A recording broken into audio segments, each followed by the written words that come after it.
All right, well, this is our final panel today here at the New York Stock Exchange. Thank you, New York Stock Exchange, for organizing this event.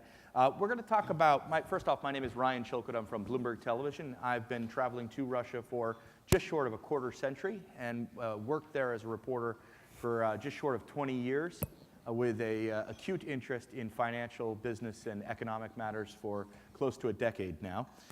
This final panel, I really see as an extension to what we've already been discussing. I think the last panel and the interview with Mr. Belikov was very instructive, covered a lot of ground. So we just want to continue on that. And we also want to talk about Russian investment outside of Russia, which is something that you probably don't hear about all of the time. And because we're in New York, talk about Russian investment into the United States, as well as continuing to broadly address the issue of the Russian investment story, the opportunities, the challenges, the perceptions, and the misperceptions.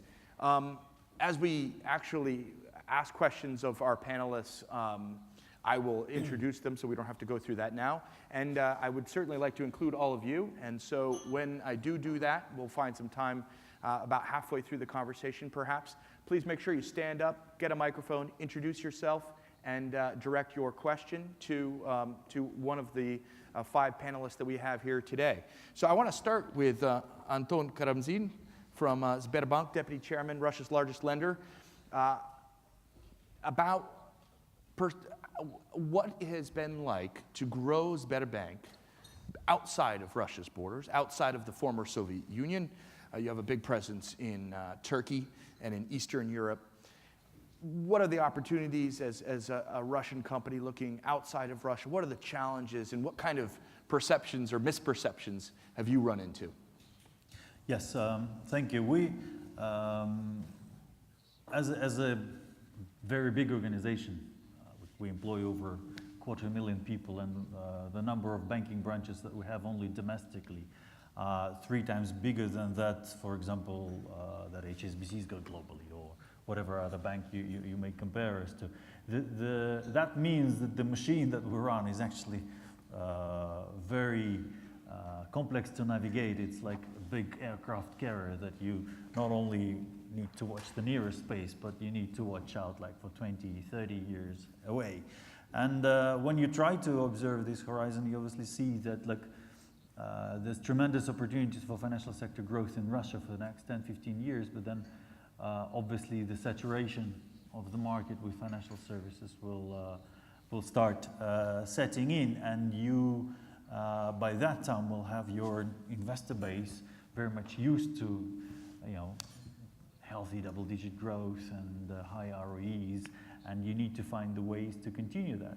And when you start looking into international expansion, the first stereotype that you hear from your investor community the moment you even open the subject is that, oh, no, we like you as a Russian business, and if you are the Russians and you want to expand outside, then you have this maniac ambitions to become a global big champion. What we have been saying, well, look, no, not really. There's been enough business models that have shown that just doing it for the sake of the purpose of being global is not really successful.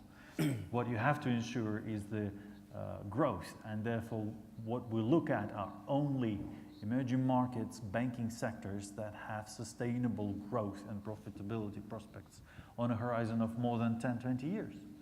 And that clearly says Turkey, Eastern Europe, India, China at some point, maybe not in the immediate 5, 10 years, to speak about first. And then the second stereotype is that you're facing is that no, but Turkish and Eastern European banking markets are already competitive, and if we investors want to invest into those financial sectors in those markets, we can do that without you, Sberbank. But that, we feel, misses a very important point, that the emerging markets are not the single countries. There's a lot of not only diversity, but a lot of synergies between them. If you check the numbers of international trade that takes place between Russia and Turkey, for example, or Russia and Eastern Europe, if you check that every single summer about 3 million Russians go as tourists to the Turkish seashores, or that Turkish construction companies are the biggest foreign construction sector component in the construction development, real estate development sector in the Russian economy, you all of a sudden see that across those emerging markets, especially for financial institutions, there's enormous synergies that you can extract and convert into value for your shareholders that are bigger than if you were investing singularly into those countries just in a combination of various bank investments. So, and then there's a long list of other stereotypes and misperceptions that I can go on with, but these are the two biggest important ones. Right. Bob Forsman runs Barclays in Russia. Let me add, I mean, many of the people here may not be familiar with Russian businesses that have invested outside of Russia. You and I were talking about this, even here in the United States, while the quantity might not be huge, there are several companies. Severstal, Lukoil, Mikhail Prokhorov with his purchase of what was the then New Jersey Nets, now the Brooklyn Nets, TMK, Russian Standard. One of the big surprises for me always has been Russian billionaires as seed investors in Silicon Valley. What do you see? I mean,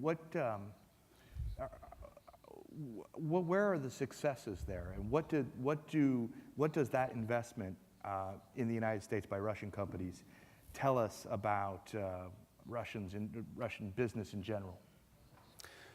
Well, I think some of those, wow, that was loud, sorry. I think some of those examples are success stories. Prokhorov, Mr. Prokhorov with his purchase of the Brooklyn Nets. Well, let's see how they do this year. Yeah, they had a good opening night against the Heat, but it's been rough since then. But they've spent a lot of money on a great team, and that's they're playing, of course, in the Barclays Center right down the street.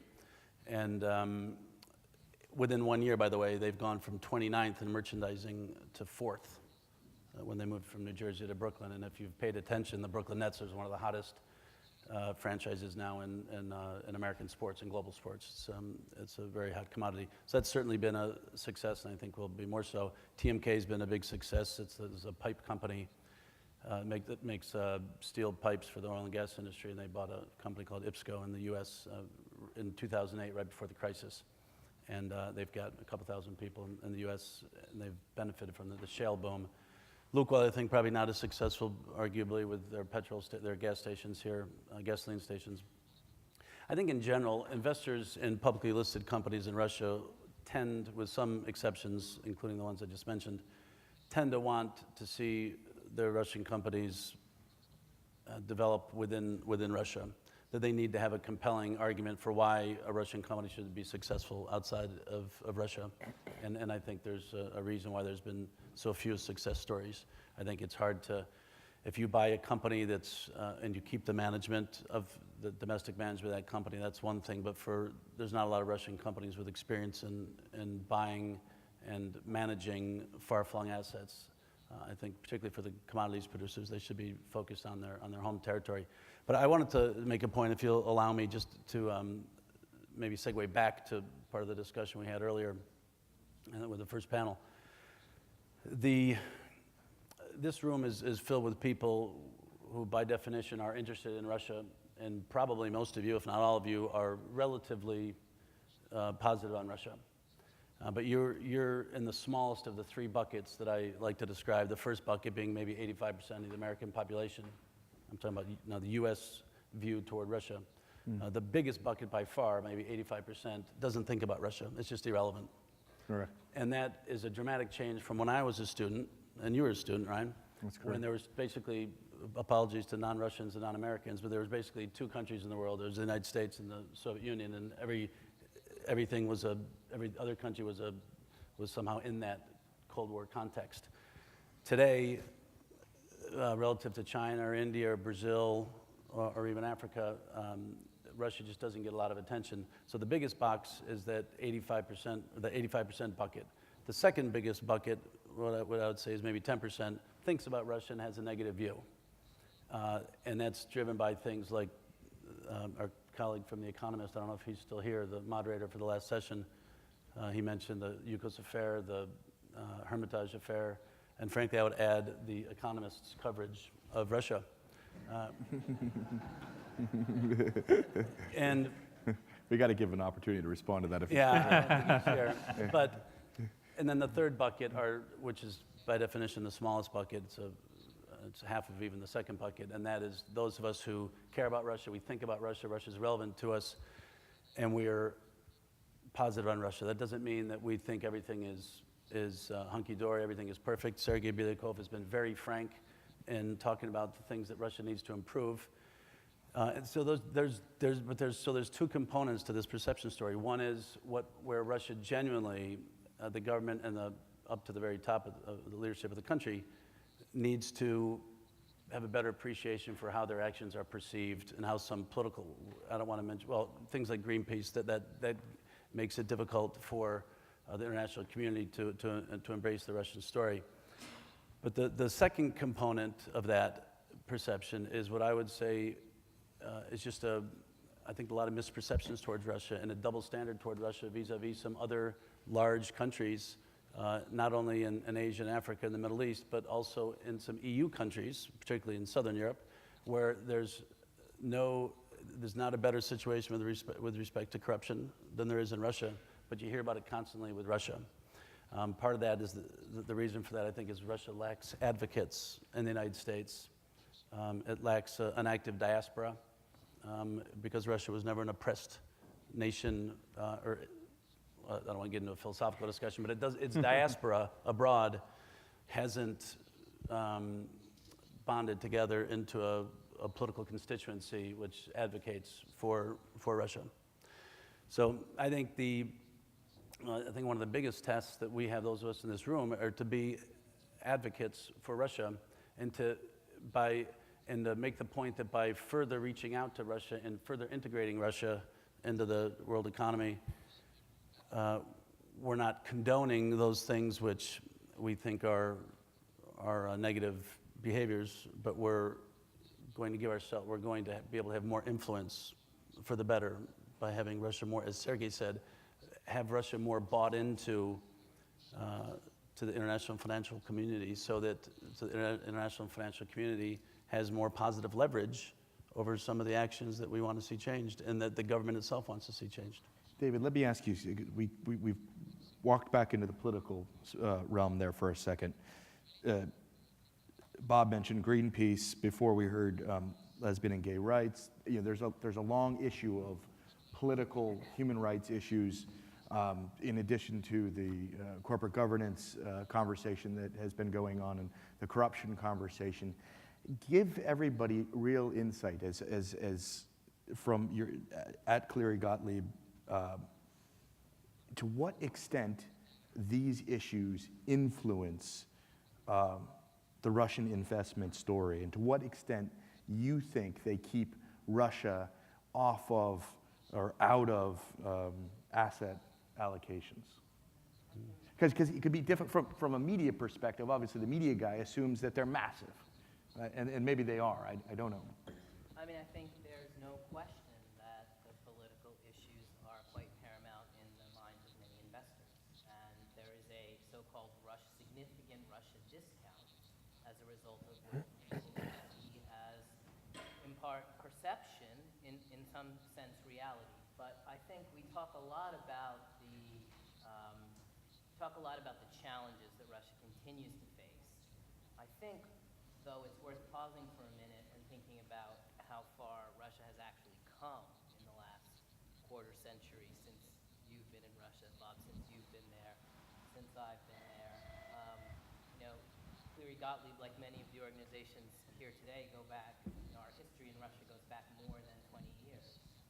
And if you think about what Russia was like more than 20 years ago, it was, can I not be heard? There we go. There we go. Yeah, you heard me good.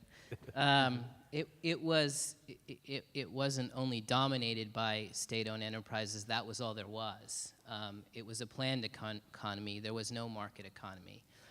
Small and medium enterprises, we just had a whole panel on small and medium enterprises. Small and medium enterprise consisted of bringing your cucumbers and tomatoes from the countryside to Moscow and selling it on a street corner until you ran out of tomatoes and cucumbers.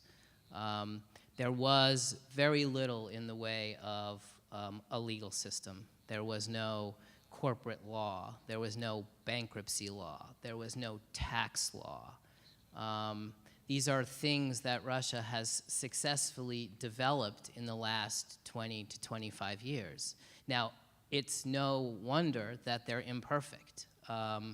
They started from a very different place. If you think back to what the United States or other capitalist economies might have been like in their infancy, it was probably not all that different. You had big entrepreneurs who started out developing private enterprise, and it's the same thing you have in Russia.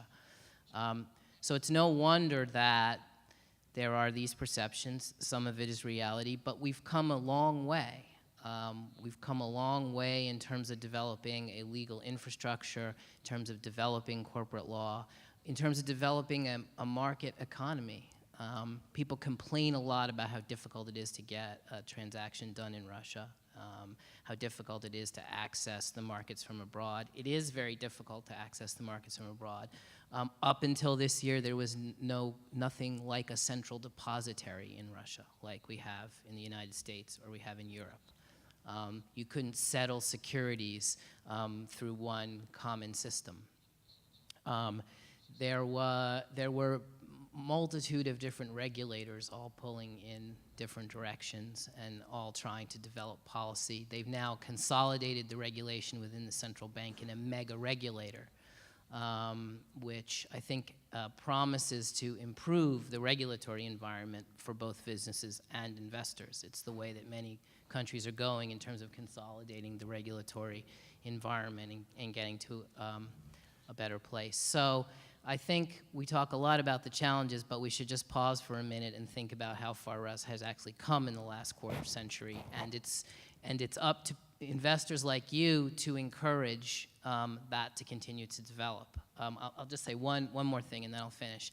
The London Stock Exchange actually, or the UK FCA, as it's now called, came out with a set of rules a couple of weeks ago as in response to investor concerns that Russian businesses are not protecting minority investor rights and they're not suitable for primary listings on the London Stock Exchange when they have controlling shareholders who run roughshod over minority shareholders. And the London Stock Exchange's approach to dealing with this is to force these companies to sign relationship agreements with their controlling shareholders, very tightly woven relationship agreements. And in the absence of having one of these, you're basically going to have every single one of your related party transactions approved by your minority shareholders. A very efficient way to run a business. In the US, we take a different approach to that.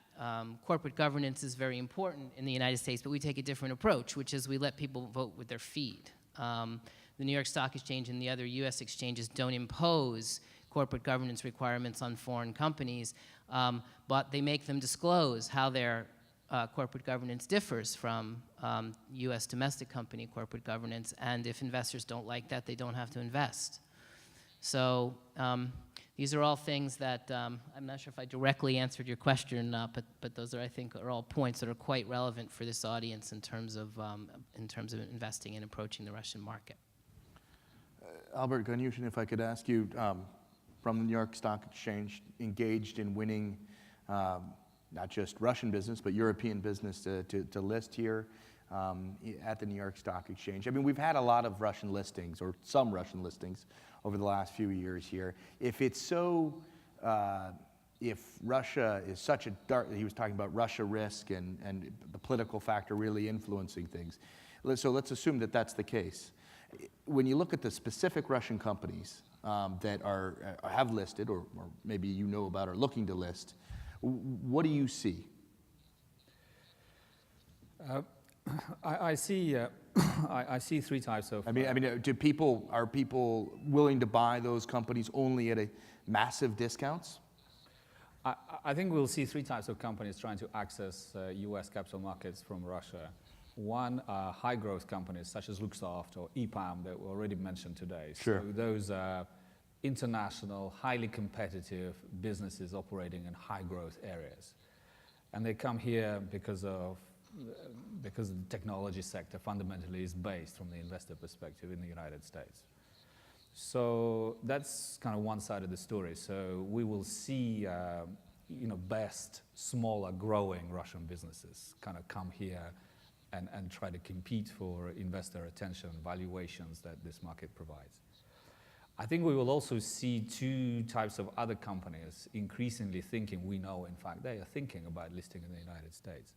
And those are some of the more traditional Russian companies that have been around a while, who have started operating outside of Russia, who are international, and who kind of realize that they need to have this kind of global access to capital markets above and beyond their domestic market, frankly.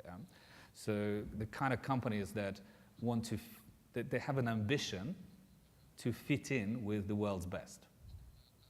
Let me give you a controversial example. If you take top 20 oil and gas companies worldwide by market cap, 17 of them are listed here. The 3 that are not listed here are Russian companies. I would like to see some of those at some point acquire that ambition and come and list in the United States and compete for investor capital in their sector as the biggest and the best. So, and I think this will happen. This is not a one-size-fits-all solution. I think we're certainly seeing good level of dialogue with, if you like, better Russian companies in those types of sectors. And I think finally, I hope that the Russian government will consider using US markets for selective privatization initiatives, especially in those cases where they're dealing with kind of global assets, well-managed companies who kind of fit in well here. And I hope they realize that they can derive significant benefits from using US markets as well as local markets to achieve their objectives. So those, I think, there's kind of 3 types of categories of company. But I think the common thread throughout are companies who are either already competing globally or have aspirations to be seen as successful global companies, including in capital markets. Because at the end of the day, capital markets are global. Companies look at, investors look at companies on the, across the board, across the sector. And I think this is what kind of US capital markets provides that opportunity to companies to try and fit in. When we pitch to companies, we say US capital markets is the biggest stage in business in terms of capital markets. Yeah? So if you want to try yourself to fit yourself onto that bigger stage, we are the place for you. I'd like to begin to include questions from the audience. So if you have a question now, please raise your hand and we'll bring a microphone. If you don't, I'll give you a minute or two to come up with some questions. I don't see any hands yet, so please prepare some questions. Sergey, I want to ask, because we just did, I guess what we want to know is when the next Russian state-backed company is going to list on the New York Stock Exchange, but we won't put you on the spot like that. Alrosa just had a partial privatization on the Russian stock market. From your perspective in the Russian government, was that a success? And does that mean, I guess there's a lot of, was that a success is in itself an interesting question. And then, I don't know, specific to what Albert was talking about, if it was a success, do you think it's necessary, part of what maybe not everyone understands in this room is that Russia has an ambition for Moscow to be a global financial center. Does the fact that if you think that the Alrosa privatization was a success mean that the Russian government doesn't think that it needs to engage with other financial markets like New York Stock Exchange? Очень короткий ответ по поводу того, как мы оцениваем размещение Алроса на российской бирже. Да, оно было успешным. Что из этого факта, из этого утверждения следует? Уж точно не следует, что мы выступаем против размещения или как-то будем устанавливать барьеры на пути размещения российских компаний, особенно частных, на зарубежных площадках. Объясню почему. Мы хотим, чтобы компании были конкурентными. Это всегда решение акционеров, собственников компаний. Они сами выбирают площадку, где им размещаться. Я сейчас про частные компании говорю.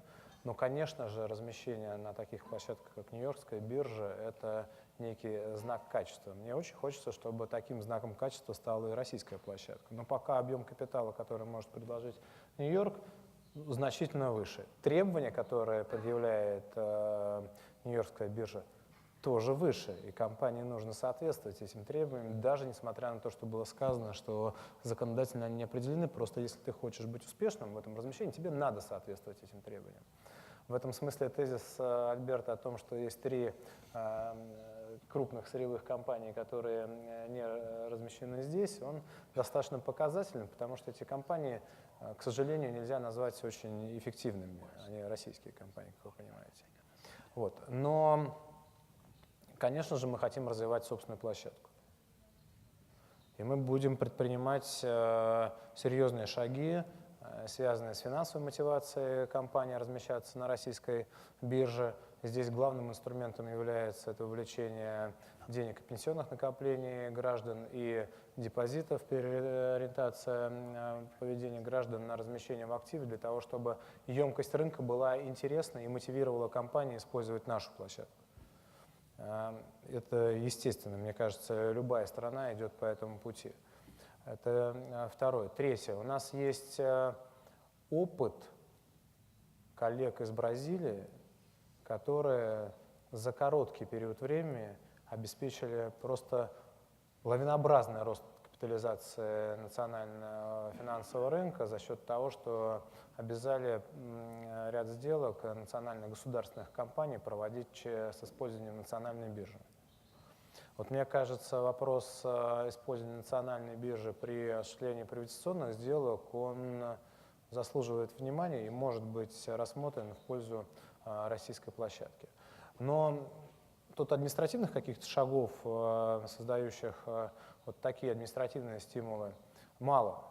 Рынок должен быть привлекательный. Это очень важно. И, пожалуйста, когда будете думать о том, что я сказал по поводу того, что правительство будет в какой-то степени заставлять государственные компании проводить размещение на национальной площадке, не забывайте вторую часть тезиса о том, что мы для того, чтобы это было эффективным размещением, будем стимулировать развитие финансового рынка. Одно без другого не бывает. Третье. Значит ли это, что московская биржа, московская площадка, национальная площадка является конкурентом Нью-Йорку, Лондону, и мы каким-то иным образом будем заставлять компании размещаться у нас? Конечно же нет. Я уже об этом говорил, и еще раз повторю, мы тут партнеры, нам есть чему поучиться у Нью-Йоркской площадки для того, чтобы повысить эффективность Москвы. Ну и последнее, по поводу такой задачи создания глобального финансового центра. Мы ее, честно говоря, немножко по-другому формулируем. Просто создание финансового центра в Москве, и в первую очередь для того, чтобы наши компании выбирали ее для проведения первичного или вторичного размещения, и чтобы эффект от такого размещения был достаточный для того, чтобы такой выбор сделать. Но такая задача, конечно, стоит. И опыт Алроса для нас кажется успешным в части использования российской биржи. Go ahead, Albert. Yeah, and I just wanted to say that one of the reasons we are quite interested in quite a broad range of Russian companies, as I described, is in fact because there have been real changes in developing the Russian financial markets. I think our thesis goes that the more the local Moscow market is improved to cater as well as possible for the current investor base that invests in Russian companies, the more they're likely to be demand for incremental, if you like, services above and beyond this type of investor access, and which is why we see, maybe Alrosa did a Russia-only placement today, but I would like, perhaps Alrosa to consider adding a listing in New York as one of the world's largest diamond companies at some point in the future. And this is not just me talking about our commercial interests, but also this is something that I think would be great for a company like Alrosa to have that type of exposure once it kind of captures and services the existing investor interest in this company as it currently is. Sergey, I want to ask you a few very quick questions to which I'm hoping you'll give me quick answers. So the Russian PE ratio right now is 4.5 on the Russian stock market? 5.5 MSCI Russia, right? 5.5, all right. Realistically, in a year's time, what would you like it? I mean, obviously a lot of will change depending on tapering and everything else, but what would you like to see? Короткий ответ я не знаю. 8, 10, I don't know. Ну, хочется быть амбициозным и сказать 10, 12, но, понимаете, это будет так вот пальцем в небо. No doubt. And we've been talking about the Russian discount, the Russia risk. How much do you think that, if you had to quantify it, how much is that as a percentage costing Russian companies in terms of their capitalization? Ой, это зависит от конкретной компании. Тяжело сказать. В общем, в среднем по больнице температуру померить. Well, we just had Alrosa, so for Alrosa. Не готов. Это не могу сказать. Я думаю, что я даже по-другому скажу. У нас иногда компании, которые принимали решения в пользу российской площадки, по их собственным оценкам получали доступ к большему объему финансов, чем если бы они приняли решение в пользу нероссийской площадки. But in any case, 70% of the investors when it came to Alrosa were foreign investors, I'm pretty sure. And the majority of those were U.S. investors. Anyway, sorry, it was just my own personal interest putting you on the spot there. But maybe, maybe there's Yeah, a question. please, sir, go ahead. And then this guy here. Yeah. If we could bring the microphone over here, and then, sir.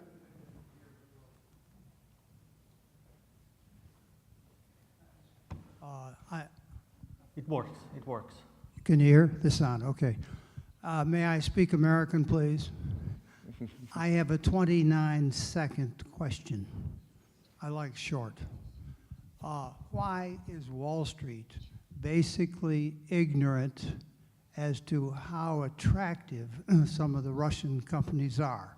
I'm going to give you two examples. ExxonMobil has $17 billion in cash.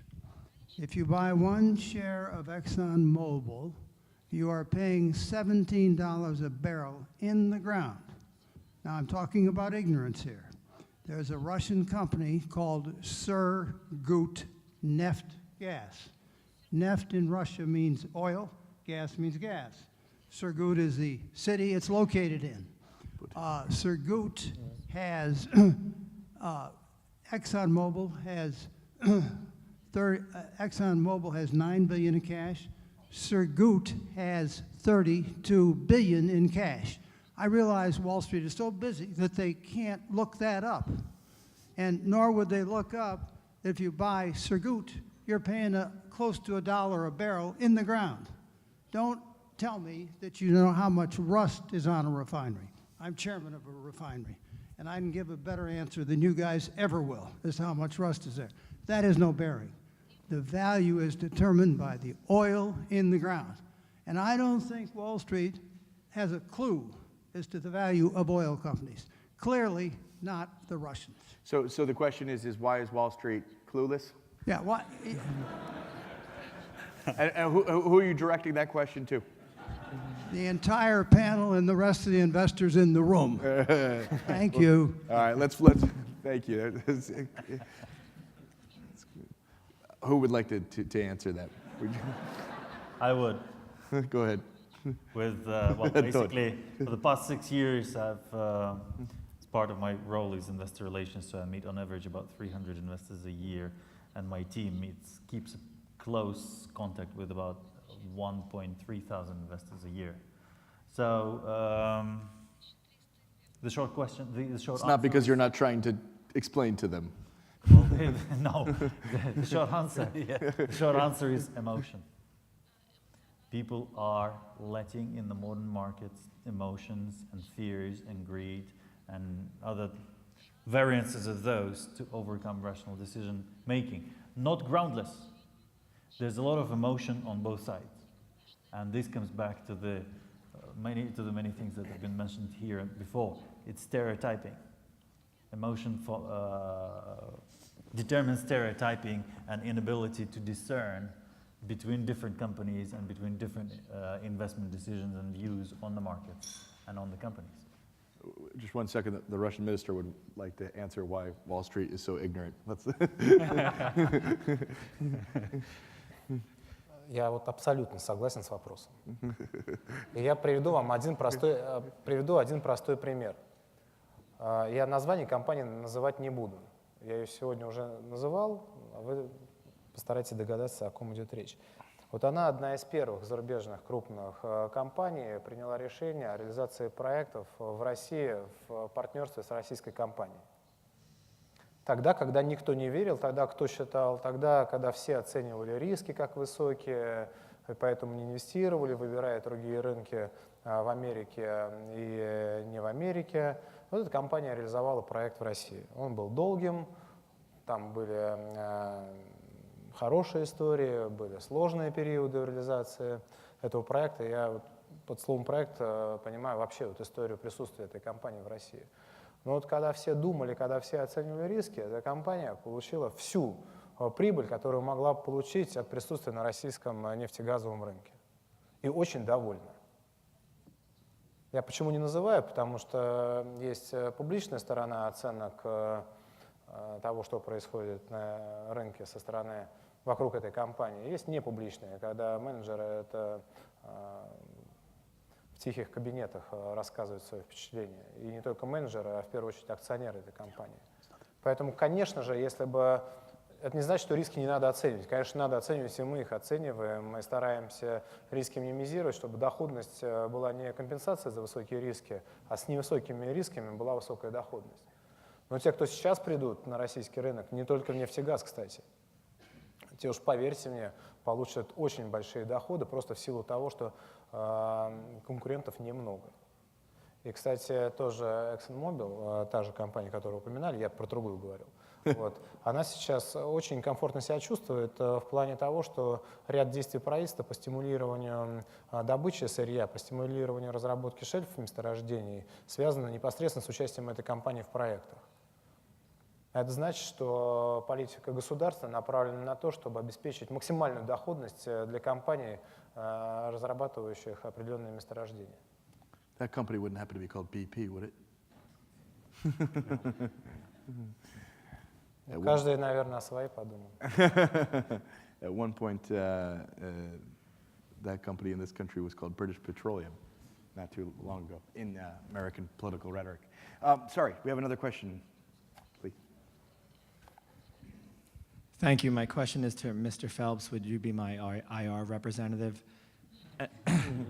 And then my next question is directed to Minister Belikov. Thank you very much for joining us today. I wanted to speak about domestic consumption. How important is the housing market? And are there any initiatives to increase access to capital? And when you look at the market, what supply and demand metrics do you look at? Thank you.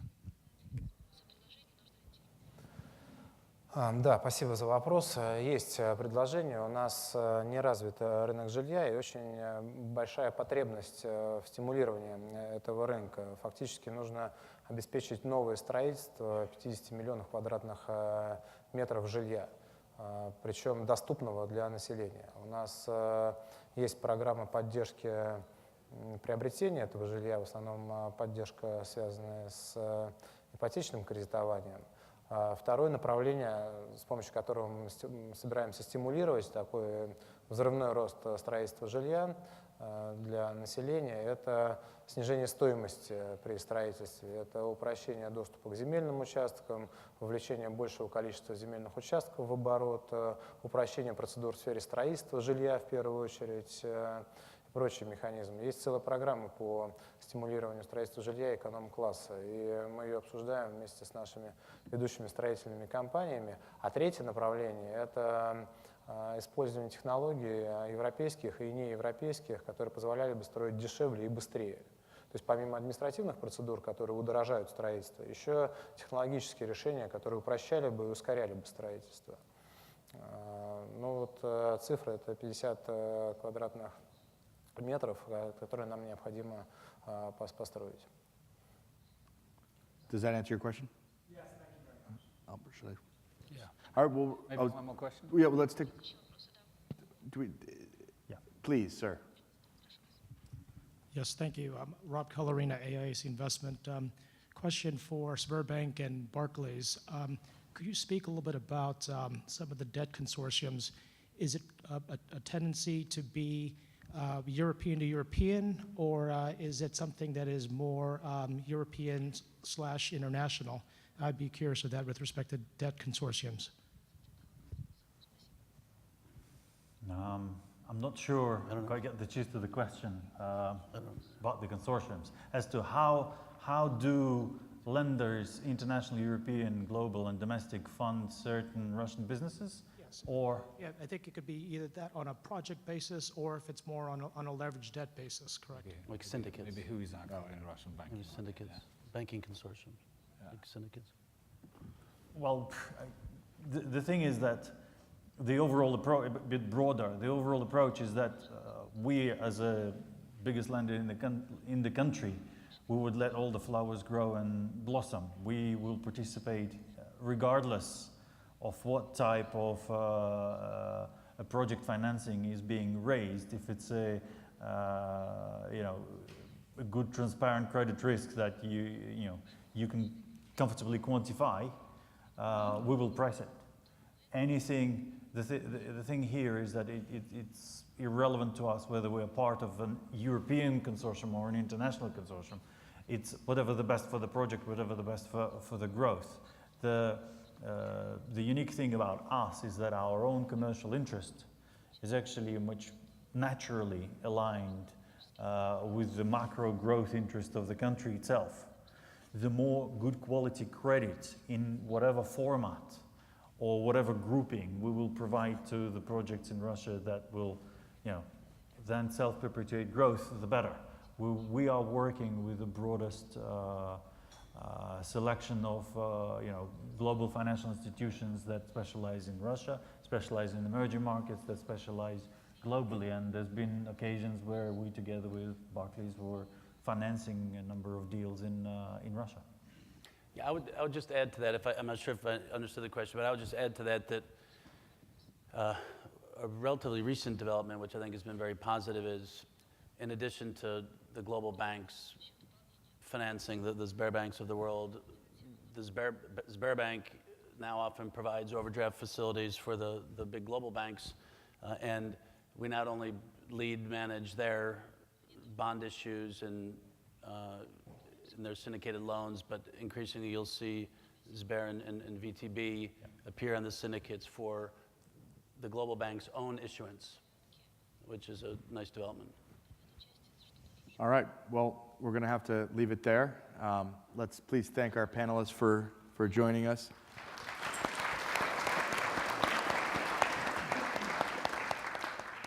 Right now, Albert Ganyushin from the New York Stock Exchange has some comments to make to close the day. Albert, please. So really, I'd like to thank everyone involved in putting this event together. So our partners, Sberbank, Nashekonombank, Cleary Gottlieb, of course, and St. Petersburg Economic Forum, and also our media partners. We hope this is an interesting opportunity for you to look at Russian investment case on an as-is basis and look at specific companies, look at different stories, learn more about it, and we hope to bring a greater community of the US-based institutions and advisors to this event in the future. So thank you so much for supporting this event. Мне кажется, да. Да, мне кажется, да. Более содержательно. Yeah, I think so too.